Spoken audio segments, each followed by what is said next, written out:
اس کے متعلق یہ حدیث شریف ذہن میں رکھنا چاہیے، خاص طور پر جو لوگ 5 وقت مسجد میں نماز کے لیے آتے ہیں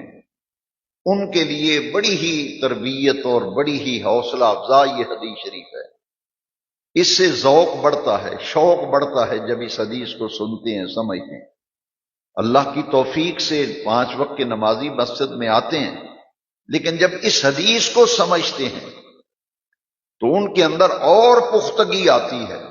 یقین اور بڑھتا ہے، محبت نماز کے ساتھ اور زیادہ ہوتی ہے، اور جو نماز نہیں پڑھتے اس حدیث کو سن کر ان کے اندر بھی ایک طلب پیدا ہو جاتی ہے کہ ہم کتنے غافل ہیں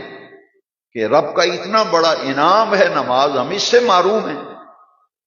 تو یہ حدیث شریف وہ ہے جو نمازی کے لیے بھی نفع بخش ہے اور بے نمازوں کے لیے بھی عمل کا راستہ دکھانے والی حدیث ہے۔ نبی کریم صلی اللہ علیہ وسلم مثالیں دے کر بات سمجھایا کرتے تھے، اور بے نیاز رب نے بھی قرآن مجید میں کئی مثالیں دے کے بات کو سمجھایا،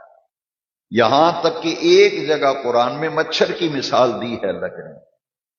مچھر کی مثال دے کے اللہ کریم نے قرآن میں بات سمجھائی۔ تو حضور نے جو مثال دی وہ کیا ہے؟ فرمایا اگر کسی شخص کے گھر کے دروازے کے سامنے ایک نہر بہہ رہی ہو اور اس نہر کے اندر وہ 5 وقت نہا لیا کرے، تو صحابہ سے پوچھا بتاؤ اس کے جسم پر کوئی میل کچیل باقی رہے گا؟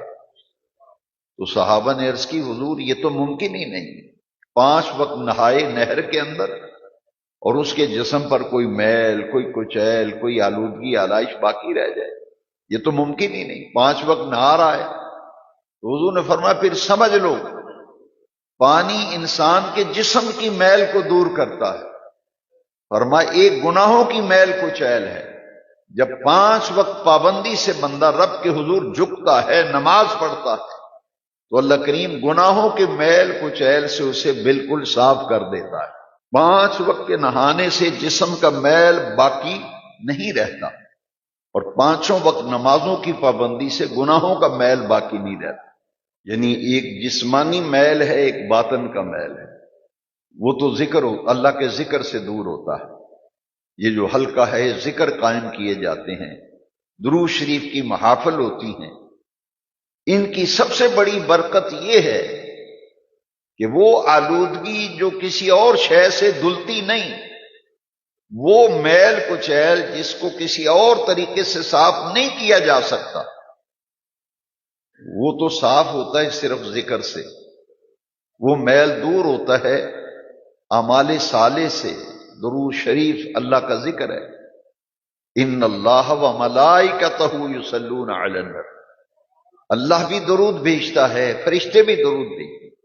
تو درود شریف بھی اصل میں ذکر الہی ہے۔ لہذا یہ وہ اعمال ہیں جن کے ذریعے سے انسان کا گناہ کا میل کچیل صاف ہوتا رہے۔